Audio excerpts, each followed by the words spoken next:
मुख्यमंत्री एकनाथ शिंदे यांची शिवसंवाद यात्रा राज्यभरात सुरू होणार आहे। कोल्हापुरात या महिन्याच्या अखेरपर्यंत असेल। कोल्हापूर आणि हातकणंगले दोन्ही मतदारसंघात त्यांच्या सभा होतील। जागा वाटपाचा अंतिम निर्णय वरिष्ठांना आहे, त्यामुळे कोणी काही मागणी केली तरी हरकत नाही। संपात सहभागी झालेल्या स्कूल बस चालकांना संपात सहभागी होऊ नये अशा सूचना दिल्या आहेत।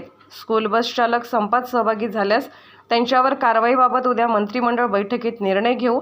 भाजप आणि शिवसेनेची युती तुटण्यात आदित्य ठाकरे यांचा देखील वाटा होता हे आता सर्वांना कळलं आहे। दौरे करायचे असतील तर करू देत, इकडे येऊन ते काँग्रेसचाच विचार सांगतील।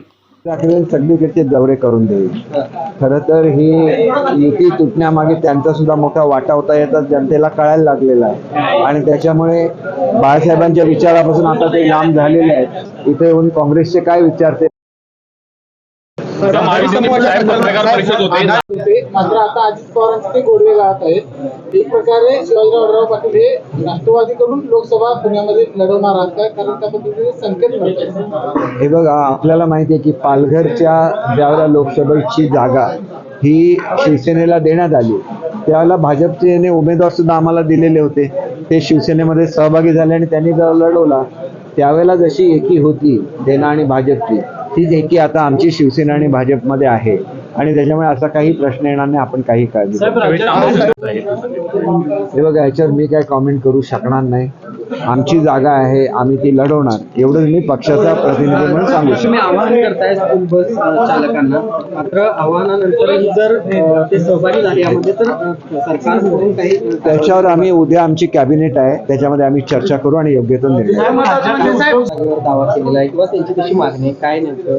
हे बघा, सर्वसाधारणपणे हे निर्णय हे वरिष्ठ स्तरावरून घेतले जातात, पण जिथं आमचे खासदार आहेत, प्रत्येक पक्षाचे जिथं खासदार आहेत तिथं त्या पक्षाने त्या जागा लढवायचं हे सर्वसाधारणपणे सूत्र असतं। त्याप्रमाणे या सूत्राचं पालन होईल याची आमची अपेक्षा। स्तरावर हे निर्णय एकमताने घेतले जातात, त्याच्यामुळे हे आपण विचारताय असा प्रश्न आमच्या बाबतीत कधीच नसतो, कारण आम्ही मनापासून एकत्र आहोत। काय सांगाल?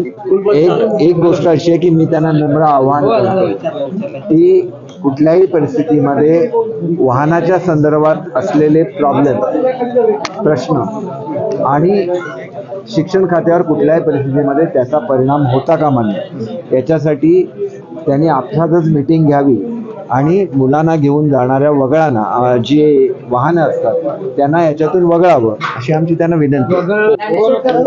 साहेब, शिवसंकल्प अभियानाच्या तयारीचा आढावा बैठक घेतली। राज्यभरात मुख्यमंत्री या अभियानामार्फत आहेत, ते राज्यभरात भेटी देणार। काय एकूणच तयारी आणि या संकल्प अभियानाचा काय फायदा पडतो?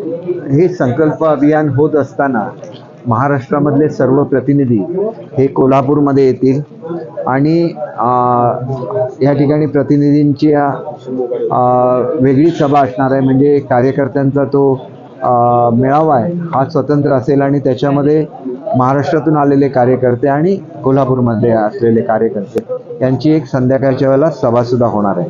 तर या दृष्टीने कोल्हापूर होस्ट जिल्हा असल्यामुळे महाराष्ट्रभरातून आलेल्या प्रतिनिधींचं स्वागत करणं हा एक भाग झाला आणि दुसरा भाग हा जी जाहीर सभा होईल त्याला सगळ्यांनी उपस्थित राहणं हा दुसरा भाग आहे आणि त्याच्यामुळे प्रतिनिधी सभांना फक्त प्रतिनिधी असतील आणि जाहीर सभेला सर्व कार्यकर्ते आणि इतर नागरिक सुद्धा असतील। असं सर्वसाधारणपणे याची तयारी आहे। तारखा अजून निश्चित व्हायच्या आहेत, कारण लोकसभेचं अधिवेशन एक दिवस अगोदर आल्यामुळे कदाचित तारखांमध्ये थोडासा बदल होईल। तो मुख्यमंत्री महोदय याच्या संदर्भातला अंतिम निर्णय घेतील। बघा, महाविकास आघाडी काय करते याच्याशी आमचं काही सगळे प्रमुख नेते या बैठकीला त्यामध्ये काही जागा वाटप याच्याबद्दल मला काही माहिती नाही। ज्याची माहिती नाही त्याच्याबद्दल उगाच बोलणं योग्य नाही।